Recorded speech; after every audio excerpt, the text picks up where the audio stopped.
Hey guys, thanks for checking out the Film Geek. Now, some of you might know Godzilla vs. King Kong is going to be releasing on March 31st. So, in honor of such a huge budget film, I decided that maybe we should talk about a few of his other movies that are out there.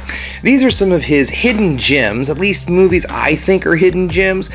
So up until the release of the new Godzilla movie, we are going to be doing nothing but Godzilla movies here at the Film Geek. So Tuesday, Thursday, Sunday, Godzilla, and then Tuesday I will be doing a very underrated Godzilla film that actually was released not too awful long ago. So we're kicking things off right now with 1991's Godzilla vs. King Ghidorah.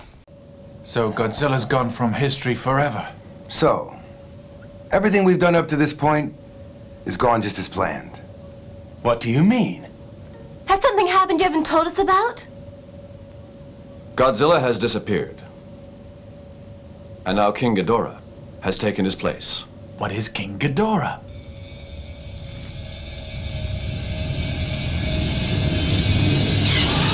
Godzilla vs. King Ghidorah tells the story of travelers from the future that come to Japan in order to stop Godzilla from defeating King Ghidorah, which ultimately leads to Japan's economic superiority throughout the world. So basically, Godzilla saves Japan, Japan's economy becomes so big that it takes over the entire world.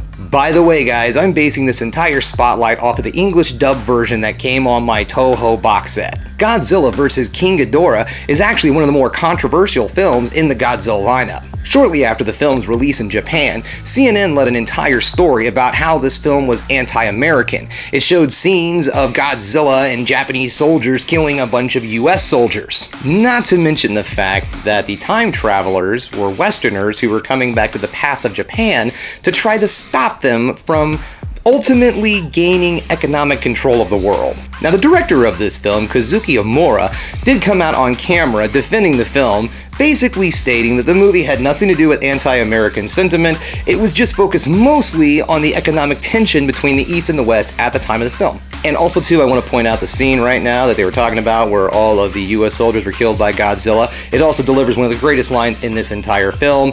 Hey, got him! Take that, you dinosaur. Yeah, dinosaurs, right? Okay, so what do I like about this movie? Well, number one, it's the return of one of Godzilla's greatest foes. Now, up to this point, Godzilla had fought a different monster in each film, or multiple different monsters. There were returners who would show up to be his buddy, but in the versus category, it was always a new monster or some alien or something like that. So this movie marks the first time that a returning character has come back. Now, this is the second run of Godzilla. This film was done after they rebooted it in 1985, so this movie is a different timeline than the original films back in the 60s, 50s, 60s, 70s. Studio Toho felt that by bringing back King Ghidorah, they could basically put more butts in seats. He was a very popular villain of his time, and so they figured why not capitalize off of the movie. The entire use of time travel in this movie is also based off trying to get more butts in seats. You see, in 1985, when Godzilla 1985, which was the name here in the States, I understand, but when Godzilla 1985 was released, it was actually outshadowed by Back to the Future in Japan. So, Studio Toho thought the people wanted time travel, so that's why one of the major plot lines in this film is time travel. With the reimagining of this foe also comes a new origin story, and also a new origin story for Godzilla. Here's my likes and dislikes. Number one, Godzilla's origin is a little convoluted because of the time travel element in this film. You see, everybody goes back in time to the 1940s during World War II when this this dinosaur, as we saw in the clip, this dinosaur shows up to kind of save the day. Now, we don't know why this dinosaur shows up, but this dinosaur shows up to save the day and saves the Japanese soldiers from the oncoming American soldiers, right? Okay. So, the people from the future then teleport this particular dinosaur that was going to become Godzilla, teleported him out of there he wouldn't be hit by radiation, causing him to become Godzilla. What they do is leave these 3 weird bat things. No, seriously, I don't know what else to say these things look like. They're just like a bat and the little clockwork owl from Clash of the Titans. It's a very weird mashup with these things. But anyways, so the future people leave these 3 little bat creatures on the island that gets hit with all the radiation, and those 3 little creatures become King Ghidorah. Yeah, right? I mean, come on.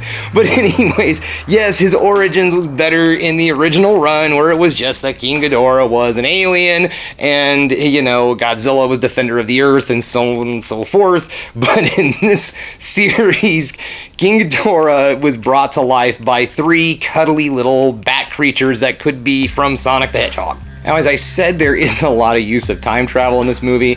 Don't think about it too much, guys, because when you think about the use of time travel in this movie way too much, you're probably going to get a migraine. It just creates plot hole after plot hole after plot hole. Like, the time travel actually ends up creating Godzilla somehow. So like the Japanese government's like, okay, so the dinosaur body's over here in the ocean, so we're gonna hit it with a warhead, and all of that power is gonna turn him into Godzilla. Well, they get there, and lo and behold, Godzilla's already there. And well, so what happened was, there was a scene that was cut in the US version that explained how the time travel debacle actually led to the creation of Godzilla, just further away from the island in the first place. So when the submarine gets there to destroy, or not to destroy, but to create Godzilla, Godzilla's just there chilling. That brings me to one last thing that I really like about this movie, and that is it really captures the goofiness of the entire idea. This movie is, yes, it tries to take itself seriously, but at the same time it knows what it is, and that is, it's a movie about a giant lizard who's fighting a monster, but it's really a dude in a suit who's trampling a model and fighting another dude in a suit. They know this, okay? And so the goofiness is just an added bonus. So this film really is the beginning of where Godzilla films start to get a little bit more on the silly side, and I don't mean like on accident, I mean strictly on purpose. This is where it really starts. So it really is kind of, I wouldn't say the film is meta by any means, but the film definitely knows exactly what it is and why people watch these movies in the first place. Sadly, guys, these movies aren't out there right now on any streaming platforms. However, they are for purchase on DVD or Blu-ray. Okay, guys, that brings us to the end of another Film Geek video. If you liked what you saw here today, please give it a like, subscribe to the channel, and ring that bell for notifications so you know when I put up another one of these fantastic videos. So thanks again, guys, for checking me out, and as I always like to say, keep watching movies. You know I'm gonna.